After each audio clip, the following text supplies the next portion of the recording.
Okay, we're going to talk today about anxiety. Now, anxiety and persistent depressive disorders are showing up all over the place. And I guess I would like to say that there's like more anxiety that I've seen in 35 years of practice.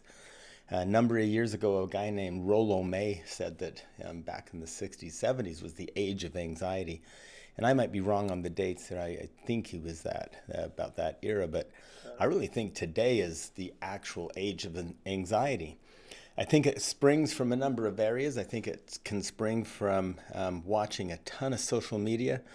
Here I am on social media presenting this, but if you think about it, watching the 1 to 3% of society act out on stage on social media, making things look a certain way, like they can make a very few amount of people can make a big splash around everything from faith transitions to wealth to literally making it seem like everybody's leaving their faith or everybody's super rich that is somebody, and everybody's got a problem with a certain religion or a problem with a certain race, or everybody's got, it makes it seem like, because they're so loud and so convincing, it can make it seem like the world's falling apart and everybody's losing their faith. And when all reality, it's just a very loud few. And so it creates this anxiety inside of us. And parts of that anxiety are really solvable. And then there's also, we've got phobias, we've got social anxieties, we've got people that, I've got one client, for example, that doesn't want to go to the grocery store because first you got to go in the grocery store, and their statement is someone might ask them a question that they don't know the answer to, and that stresses them out so much that they don't want to go in.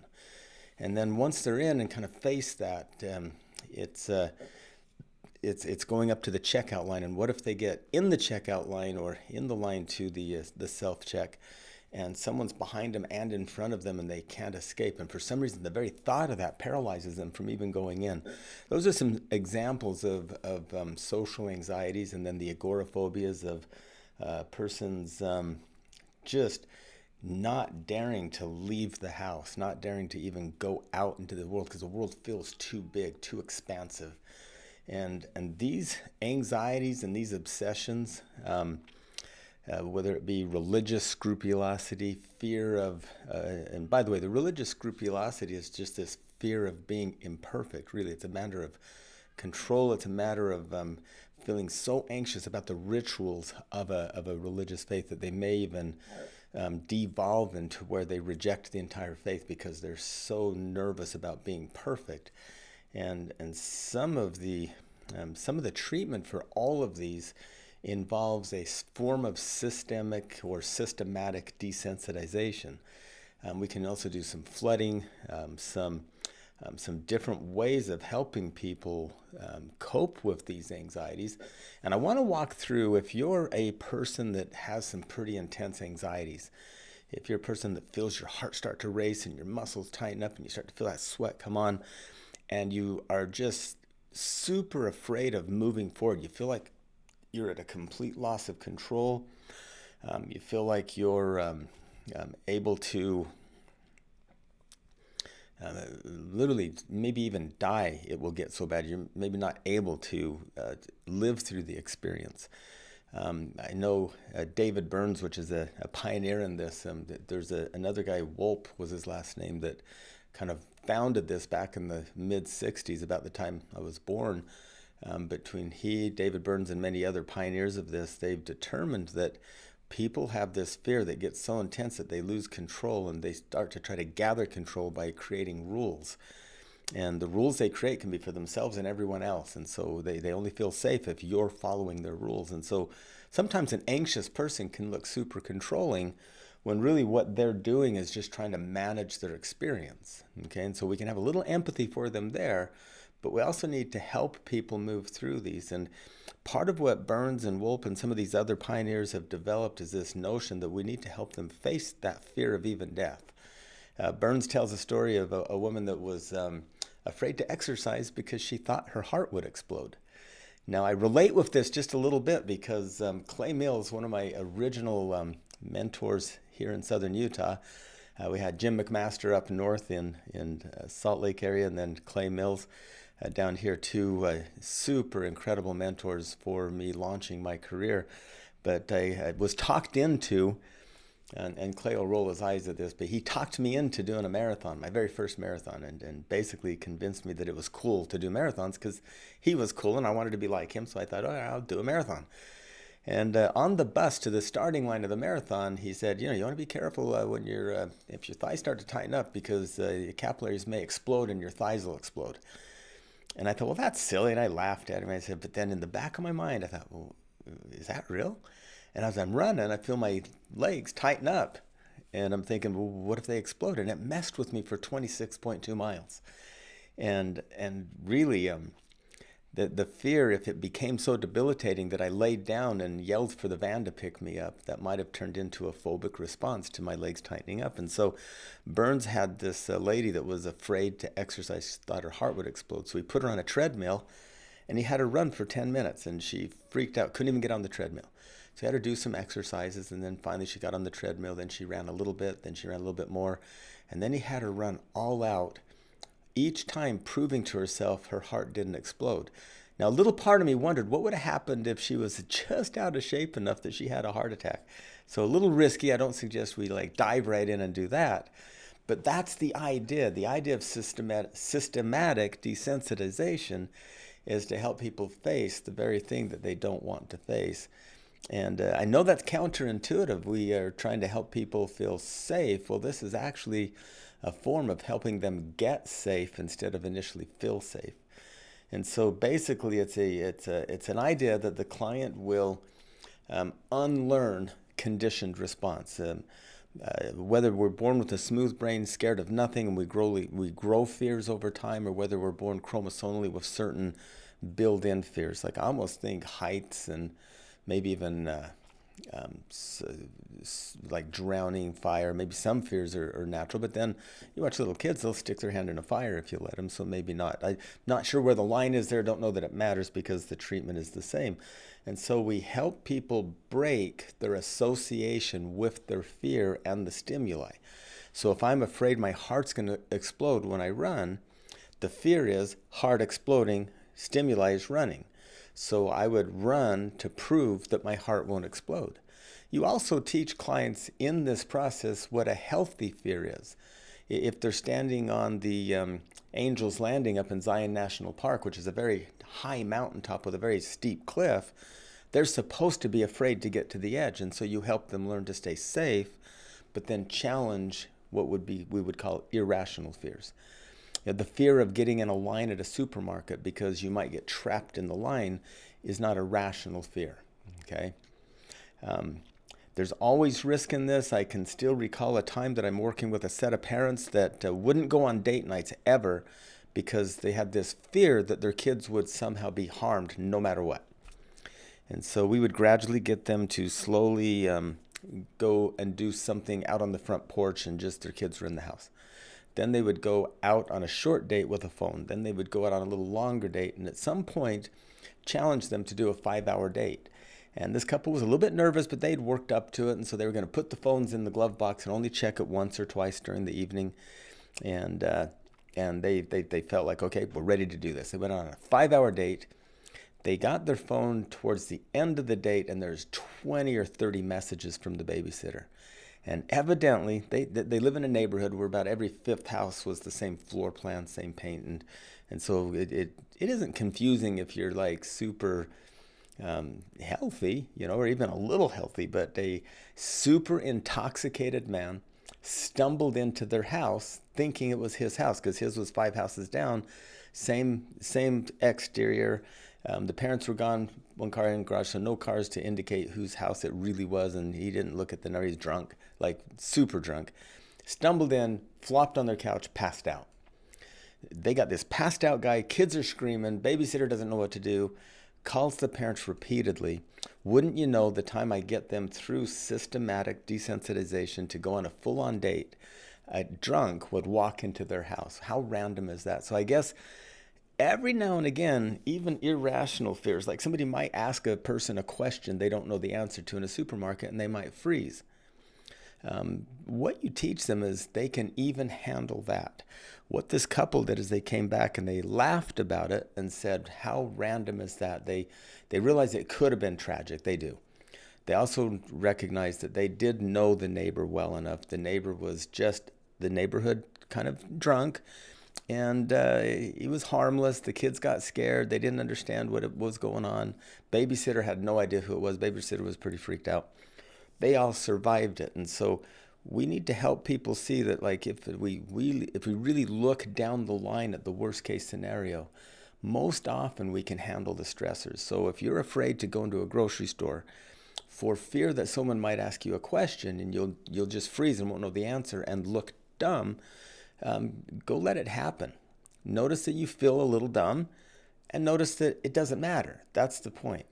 And so the whole idea of this desensitization is to educate the client into the facts that they can handle things. And this whole world, this whole existence, the purpose of our being is to grow and progress non-stop. We are never supposed to stagnate. So anxiety keeps us stuck. And our treatment, or the treatment for it, if you go to therapy, or if you're a coach or a counselor, is to get your clients unstuck through the use of some of these. And so as you talk with them about the response to stimuli that scare them, you want to figure out how to determine what they want to work on. Okay, so I want you to think about that for a second. I want you to think about this systemic desensitization has to apply to a circumstance or a certain stimuli. And so the client is going to like really walk you through what that looks like. And they're going to walk you through like maybe a circumstance that would be at a supermarket, or it might be a circumstance where they have to confront a spider or a snake, or they have to confront public speaking. You get the wide range of things that causes anxiety. Or maybe they're so afraid their kids are going to fail and not be good, productive members of society that they're just anxious about their kids all the time. One mother that I dealt with, she wouldn't let their kids ride their bikes out of the backyard that was fenced in. And these are kids on bikes. And they had this small backyard area that they could ride in. And she was just certain that they would get hit by a car if they went out and rode in the neighborhood with the other kids all over the neighborhood riding bikes. Now, I got to say, I admit, it is dangerous watching sometimes these neighborhoods with kids all over on bikes and cars coming in and out. But they seem to most often live. Like rarely do we hear of someone just pedaling around the neighborhood. Now, in races and bike races, in southern Utah, we've had a couple of pretty serious issues. But really, kids, for some reason, can manage it and they can stay safe, and people are cautious. So you help them look at the worst case scenario, which is tragic. You help them wonder about the ratio or odds of it happening, and you help them determine what's worth pushing their kids to do or allowing their kids to do. And there's a little bit of this you've got to let the client drive, because they do get inspiration for their kids, not you. And so as a treatment coordinator, a counselor, a coach, don't interrupt their revelatory experience if they believe that their kids are going to be in harm. Just hope that it's not a phobia, that it's a real revelatory response, and you don't get to be the judge of that. Probably what you get to do is get a couple of parents in there and have them talk with each other about where they want the lines to be, and then expand them to where maybe their kids can have an enjoyable time. And so be respectful through this, but challenge them to think about it, challenge them to consider other ways to be. And so basically, when you go to therapy for anxiety and really want to work on the anxiety, you're going to talk about what kind of anxiety you have. There's adjustment disorders where you're trying to adjust to a change in your life. There's phobias where you're trying to manage a phobic response to things. There's obsessions where you obsess over certain problems, or you obsess over germs, so you wash your hands repeatedly. There's all kinds of, you can imagine the gamut of things that people around you feel, that you might feel, or that you as a coach want to help people overcome. And so really the therapist and the client will go through 3 phases. You'll learn some relaxation techniques in order to counter the fear and the anxiety that they face. And so there's 3 or 4 things to walk through on these techniques, but you really help them learn that, okay, you're going to feel stuff. We're not going to help you avoid feeling stuff. You're going to feel anxious. Then we're going to teach you relaxation techniques in order to counter the anxiety. I want to throw this to you that the research really does prove, and I think if you think for yourself, you can't feel faith and fear in the same body. So if you're riddled with fear and you just increase your faith, maybe it's a faith in a higher power, faith in a place after this life, faith in a bigger plan than what you're experiencing, that faith will push fear out because they can't exist. Anxiety about getting asked a question and then learning a skill to relax and lower your heart rate and get relaxed about being asked a question. Fear of a question and relaxation about a question can't exist in the same body. Now they can bounce, but the more you do the relaxation, the less the fear can infiltrate. The more you increase your faith, the less fear can infiltrate. And so two polarized emotional responses can't exist in the same body. And that's just really an idea that we use in this therapy, and you teach that to yourself. You learn it deeply, you watch for it, and as a coach, you teach that to your clients. And so the client and therapist's second step, so first step again is to learn these relaxation techniques. Second step is to collaborate on a very specific issue that needs to be dealt with. So maybe list things that are anxiety provoking and list what is your top fear down to your, I'm kind of scared of Lucky Charms. I don't want to get fat. But I'm really afraid of public speaking. I just can't even think about doing that. And so you wouldn't start with Lucky Charms. You would jump to the first one, help them overcome that. Because if you do the top 2 or 3 with a client, they can do the others by themselves. And that's such a cool thing. You're actually teaching them to fish, not just fishing with them all the time.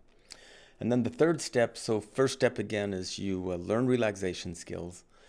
Second step is figure out what are the top 3 out of the hundreds of things that might be causing anxiety. And then the third step is systematically work through desensitization. So systematically face the anxiety head on in some fashion. We'll talk about these fashions, how to expose yourself to it safely. And then as you do that, you decrease the anxiety to the point where it dissipates to nothing. And you literally sit with the feeling through relaxation, let it dissipate, and then notice it doesn't come back after a while. Okay, you might need to go through the process a bunch of times. Okay, so exposure therapy is what we're talking about. So now you've got the background, you've got the idea that exposure therapy really helps you face your anxieties head on. And then through doing flooding exercises and then relaxation techniques, you slowly diminish the anxiety response and have a more habitual, relaxed response. The 2 things that we're dealing with is, one, we believe that these anxieties are learned to some extent, and they're grown by allowing them to run your life. You create rules to protect you rather than create facing fears to protect you. And then the umbrella treatment approach number 2 that you'll experience as a client is 2 polarizing emotions can't exist. Faith and fear can't exist in the same body. Okay? Also, relaxation and anxiety can't exist in the same soul. And so we're going to help you relax facing fear. And so that's really exposure therapy. Systematic exposure therapy is where you slowly build up, and flooding is where you jump right in. So if you're afraid of the deep end of a swimming pool, really afraid of that, afraid of the drowning, we'll put you in a life vest, but we'll start in the kiddie pool where it's only 2 feet deep, and then we'll go to the 3 foot, and then the 4 foot, and then the 6, and then you'll jump off the high dive with a life vest on and realize that, oh, I do actually float. I'm fine. With flooding, you put a person on top of the high dive and push them off. I'm exaggerating a little bit, but that's kind of what we're talking about. Like, slowly get there or jump right in and force yourself there. When I was little, I was afraid of the dark. And I got teased relentlessly by my siblings for being afraid of the dark. And I had no idea that I was doing flooding exposure therapy. There's this hallway in our old house in Raymond, Idaho. And in this hallway, if you shut all the doors to the bedrooms, bathroom, and then the door out to the living room, is a weird hallway, long, dark, pitch dark. And our house had mice. This is gross, I know, but this is a huge farm, 2,000 some odd acres in Idaho with huge fields that were always getting plowed up, and mice and rats and would come to the house and burrow into our walls, and so you could hear them scratching. So I would spend hours when nobody was watching and lock myself literally into that long hallway.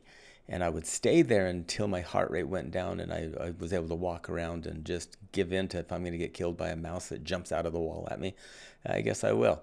And pretty soon I could walk through that dark hallway without any problem. And then one time my sister locked me in our basement, which was flooded, and it had probably nothing in it, but my dad used to tease and say that there was skunks and porcupines swimming around the water and snakes, and so don't go in the water. But I got locked in that basement. She locked both doors, sent me out with a chair, and I couldn't get out of the basement. It was pitch dark, water splashed, and I could hear it rustling around. I was sure porcupines and snakes and skunks were going to get me.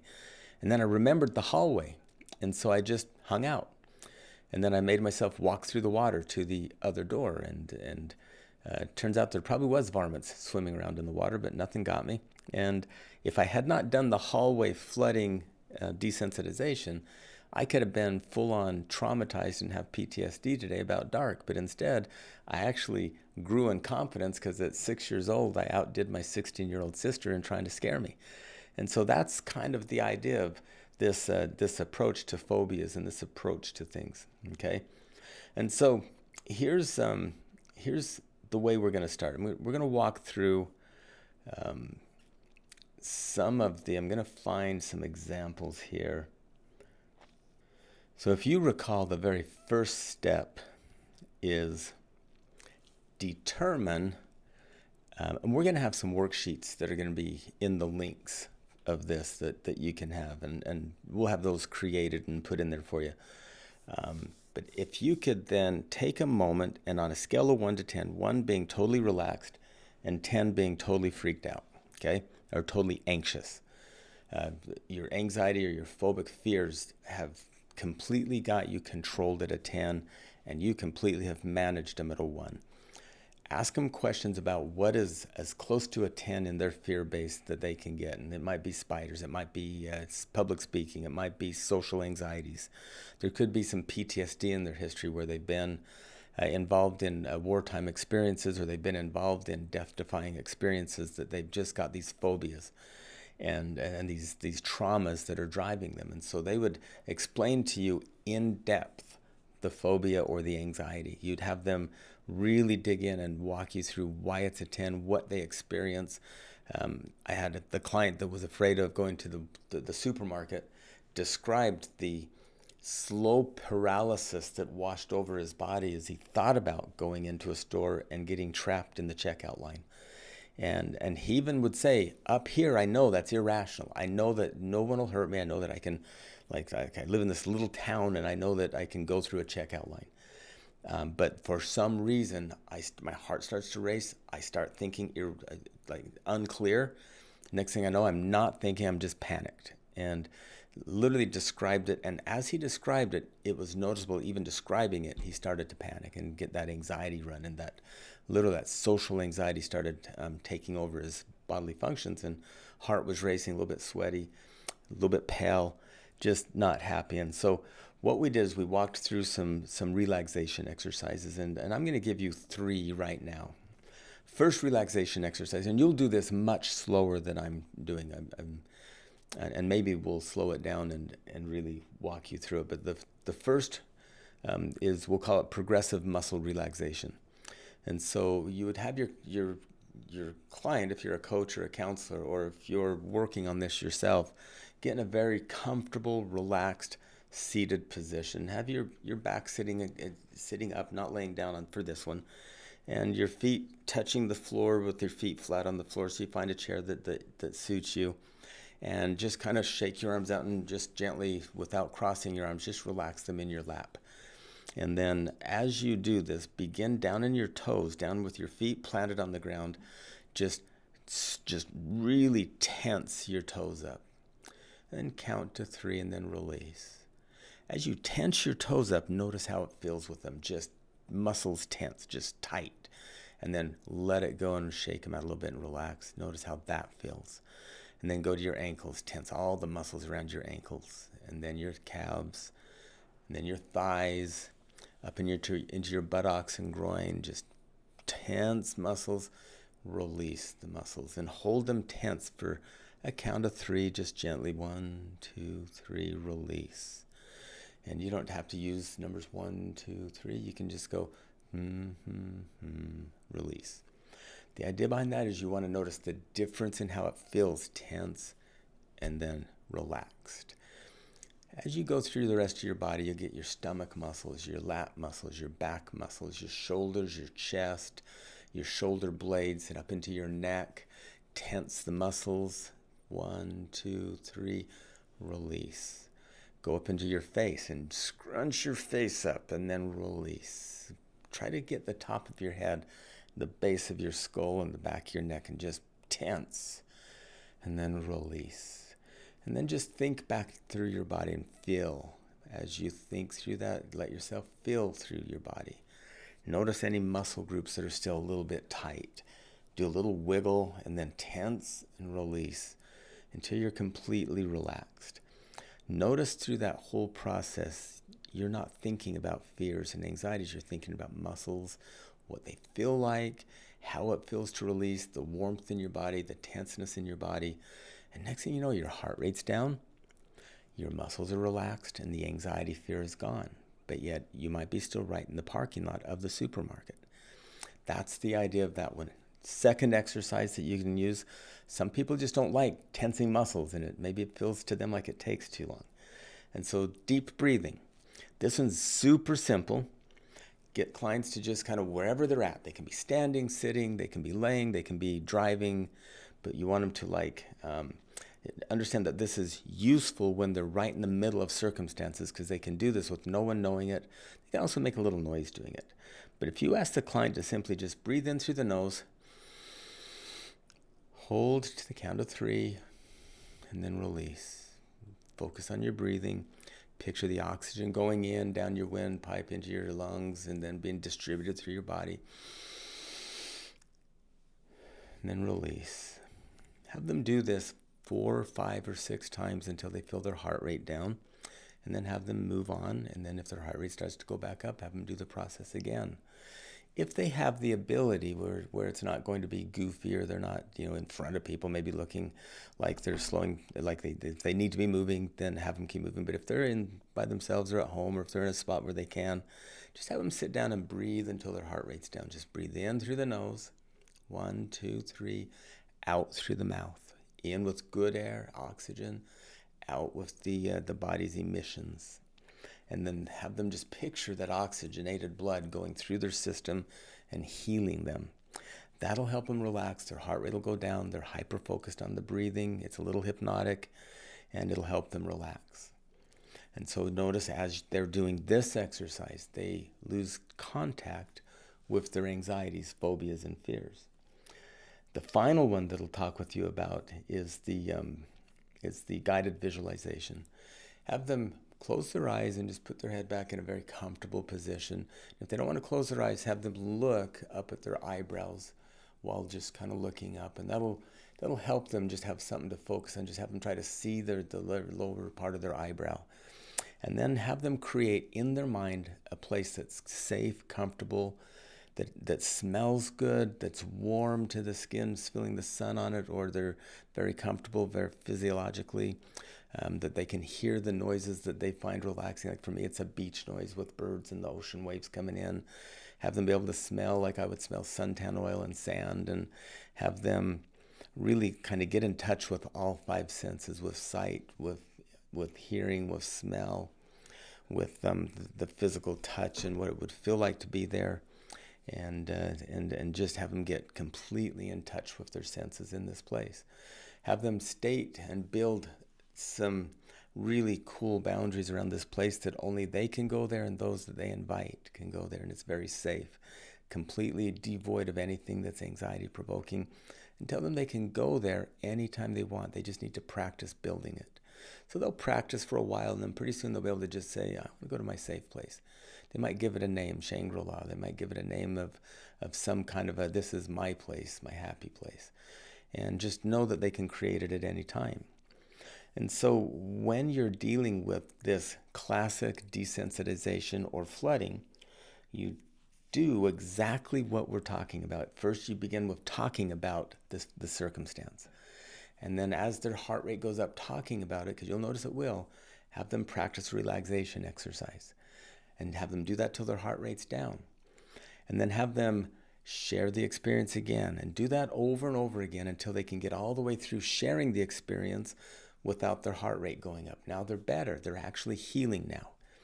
Then I want you to take them to a place or in your office, have a picture or have a video clip of the images of what they're afraid of. So maybe have a picture of go in with your camera and take an iPhone shot of the checkout line at Walmart, or get some photos of spiders, or have when next time you go to your church, just really quick film the public speaker and what's going on, and just backs of everybody's heads with the speaker. Whatever you do, just somehow get them a actual visual of what they're scared of or what their anxiety is, and then have them watch that or look at that, and then have them hold it.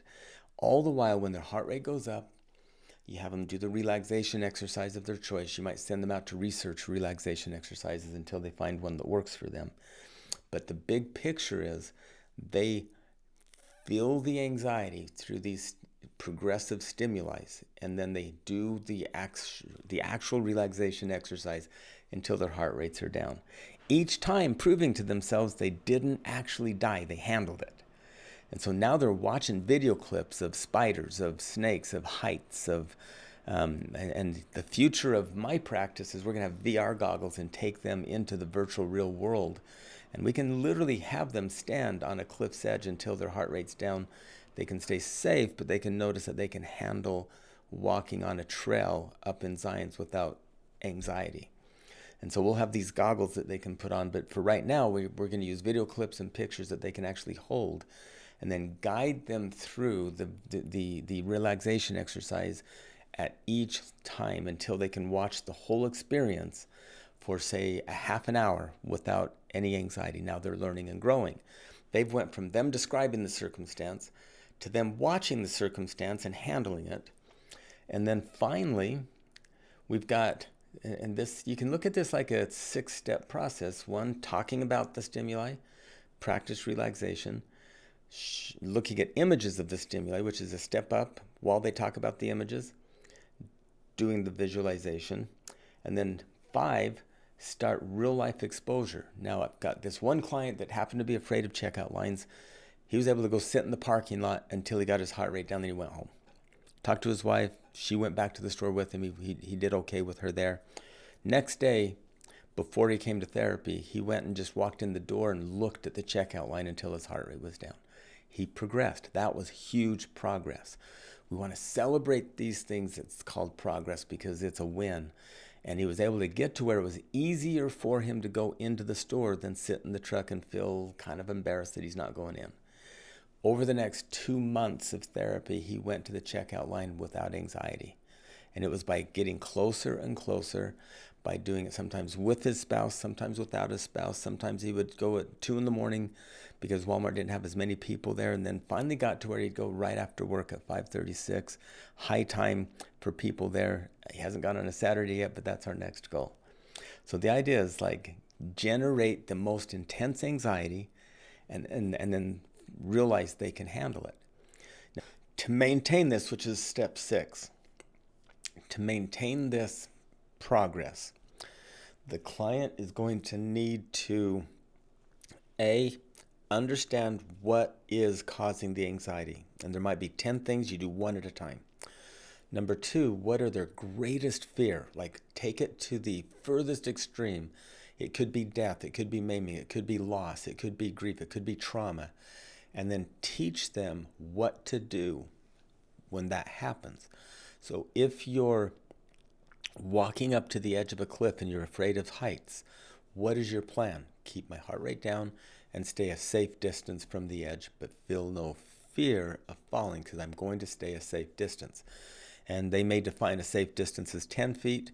If they define it as 2 inches, you might caution them that, like, there's some cliffs you don't want to be 2 inches, and so be rational, but not irrational. And so help them find that sweet spot, and maybe take a look at how the trails are set. So the trails are generally set with liability in mind, and so there's probably a safety net there. And so help them worst case scenario and teach them they can handle worst case. And then 3, take them from where their heart rate goes up step by step until they accomplish the task with no anxiety. It could take 6 months, it could take a year, there could be numerous problems. Maybe the most difficult one are issues with, like, say, religious scrupulosity, because you don't want to tell them that they're going to go through a series of sin in order to solve the problems. You have to be super creative around how to reduce fear of damnation, how to reduce fear of not being perfect, how to lower that anxiety of chronically feeling judged when you're probably actually not. And maybe even put themselves in a situation to be judged, and then realize, like, you might send them to karaoke to sing horribly and notice that people laugh with them. You might send them to share their thoughts in a church meeting. But we have a testimony meeting in my faith. Have them go share their thoughts and just share maybe a belief or two of theirs, and then notice that they don't get teased for it. Okay, and so the idea of this is that number one, identify a fear, identify a phobia and anxiety and obsession. Put off the obsession. Well, first, second, sorry, take it to its worst case scenario, and then 3, teach them that they can handle the worst case scenario through a systemic staying safe. And now you understand the process of walking clients through this. And so literally there's some worksheets that we'll put in. There's some ways of doing a Burns anxiety evaluation after each one to see where they're at. What you're going to notice is if you do this correctly, the clients will literally expose themselves to these fears and work through them to the point of not having the anxiety run them. They'll stop creating rules that protect them from the fear, and they'll create systems to face the fear, and their lives will be richer, more full. And after they learn how to do it on 2 or 3 of their fears, they literally can self-monitor and work through others. I had the client with the the grocery store fear was also a hand washer, and had that person just hold off on washing hands. Also, literally tried to lock their door numerous times before they dared leave the house. And so we would have them slowly put off locking the doors, put off checking to see if the doors was locked for 10 minutes, and just let their heart rate go down, then go check, and then 20 minutes, and then go to work and come home at lunch and check to see if you locked them. Literally trying to get them farther away from the ritual of the obsession, try to get them as far away from the dramatic irrational fear of the anxiety, and then slowly build a lifestyle that supported their boldness and their braveness and their new way of being. So you've got this. Look for the worksheets that we have posted, and super appreciate the time that you gave. We'll do another one of these videos on some of the VR goggles stuff that we're going to have coming up in the future. Watch for that coming up. Okay, see you later.